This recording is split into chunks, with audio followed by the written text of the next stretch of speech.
അതിദാരുണമായി കൊല്ലപ്പെട്ട എറണാകുളം കുട്ടമ്പുഴ സ്വദേശി എൽദോസ് വർഗീസിന്റെ സംസ്കാരം അല്പസമയത്തിനകം നടക്കും. ചെറുടി സെമിത്തേരിയിലാണ് സംസ്കാര ചടങ്ങുകൾ നടക്കുക. അതേസമയം മരണത്തിൽ പ്രതിഷേധിച്ചപ്പോൾ കോതമംഗലത്ത് DFO ഓഫീസിലേക്ക് വൻ ജനകീയ പ്രതിഷേധ മാർച്ചും നടക്കുകയാണ്. ശ്രീകാന്ത് ഏറ്റവും പുതിയ വിവരങ്ങളുമായി ചേരുന്നു. ശ്രീകാന്ത്, ഈ ആകാശ ദൃശ്യത്തിൽ തന്നെ വ്യക്തമാണ് വലിയ ജനാവലി ഈ പ്രതിഷേധ റാലിയിൽ പങ്കെടുക്കുന്നുണ്ട്. DFO ഓഫീസിലേക്കാണ് ഈ മാർച്ച് എന്നുകൂടി മനസ്സിലാക്കുന്നു.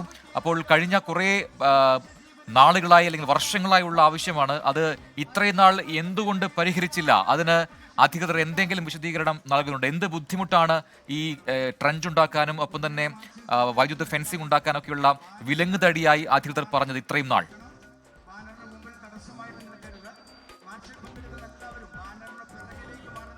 രജനി, ഈ ചോദ്യത്തിനൊന്നും തന്നെ യാതൊരു ഉത്തരവും ഈ അധികൃതർക്കില്ല എന്നുള്ളതാണ് വസ്തുത. ഇന്നലെ ജില്ലാ കളക്ടർ ആ സ്ഥലത്തെത്തിയിരുന്നു.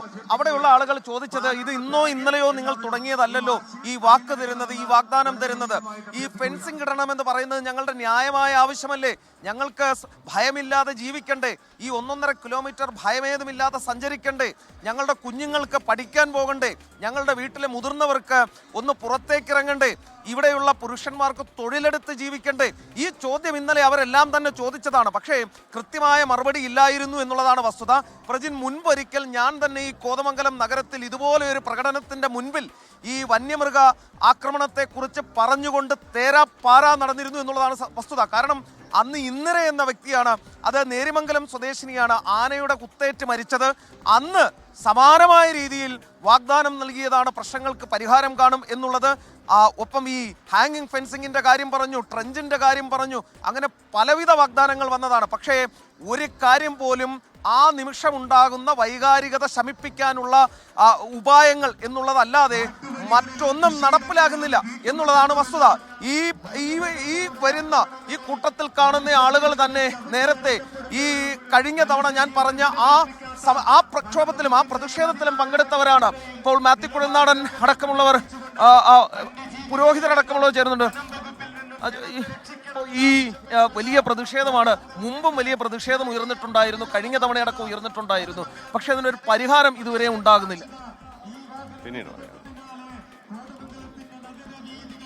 അവിടെ വിശദമായിട്ട് സംസാരിക്കും പിതാവ് അടക്കമുള്ളവർ. ഈ നാടിൻ്റെ പ്രതിഷേധമാണ് ഇപ്പോൾ നിങ്ങൾ കാണുന്നത്. അങ്ങേയറ്റം വൈകാരികമായ ഒരു അന്തരീക്ഷമാണ്. നമ്മൾ അവിടെ യോഗത്തിൽ സംസാരിക്കും. ഇപ്പോൾ കഴിഞ്ഞ ദിവസവും ജില്ലാ ഭരണകൂടം അടക്കം വന്നിട്ട് ഇക്കാര്യം പറഞ്ഞതാണ്. തീർച്ചയായിട്ടും ആ കാര്യങ്ങളെല്ലാം വിശദമായിട്ട് അവിടെ വിശദീകരിക്കാം.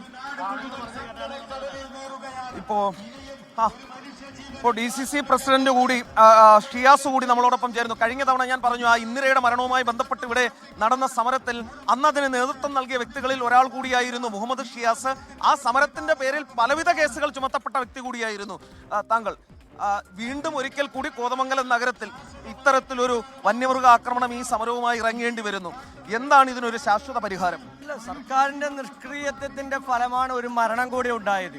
ഇത് നിരന്തരമായി തുടർന്നുകൊണ്ടിരിക്കുകയാണ്. ഓരോ മരണം കഴിയുന്തോറും ജനങ്ങളുടെ പ്രതിഷേധം, ജനങ്ങൾ തെരുവിലിറങ്ങേണ്ടി വരുന്നു. പക്ഷേ സർക്കാർ പ്രഖ്യാപനങ്ങൾ നടത്തുന്നതല്ലാതെ ഈ വന്യജീവികളെ തടയാനുള്ള യാതൊരു തരത്തിലുള്ള നടപടികളും ഈ വനാതിർത്തിയിൽ താമസിക്കുന്ന ആളുകൾ താമസിക്കുന്ന പ്രദേശങ്ങളിൽ ചെയ്യുന്നില്ല.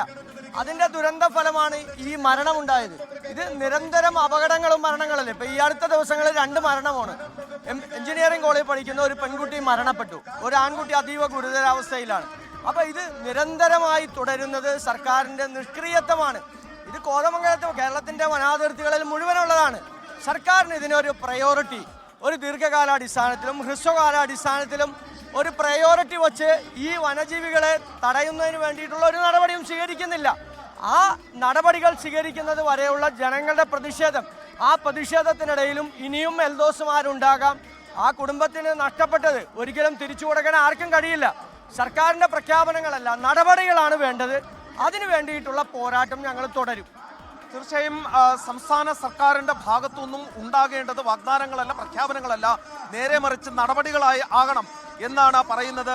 പ്രജിൻ, നേരത്തെ ഞാൻ പറഞ്ഞിരുന്നു, കഴിഞ്ഞ തവണയും ഞാൻ ഇത് തന്നെയാണ് കേട്ടത്. കഴിഞ്ഞ തവണയും സർക്കാരിന്റെ ഭാഗത്തുനിന്നും അല്ലെങ്കിൽ വന്ന ഉദ്യോഗസ്ഥരുടെ ഭാഗത്തുനിന്നും ഉണ്ടായത് വാഗ്ദാനങ്ങൾ മാത്രമായിരുന്നു. അത് നടപ്പാക്കപ്പെട്ടില്ല. അത് നടപ്പാക്കിയിരുന്നെങ്കിൽ ഒരുപക്ഷെ എൽദോസിനെ നഷ്ടപ്പെടുമായിരുന്നില്ല. ഇന്ന് ആ വീട്ടിൽ ഞാൻ പോയിരുന്നു. അതൊരു തകർന്നു വീഴാറായ ഒരു വീട്. അതിൽ വറീദേട്ടനും ശരി ശ്രീകാന്ത്, എന്തായാലും ആ പ്രതിഷേധം അങ്ങനെ അത് തുടരുന്നുണ്ട്. ആ മാർച്ച് ഇപ്പോൾ DFO ഓഫീസിലേക്ക് അടുത്തുകൊണ്ടിരിക്കുകയാണ്. വലിയ ജനങ്ങളുടെ പങ്കാളിത്തം ആ മാർച്ചിലുണ്ട് എന്ന് ദൃശ്യങ്ങൾ പറയുന്നുമുണ്ട്. ശ്രീകാന്താണ് വിശദാംശങ്ങൾ നൽകിയത്.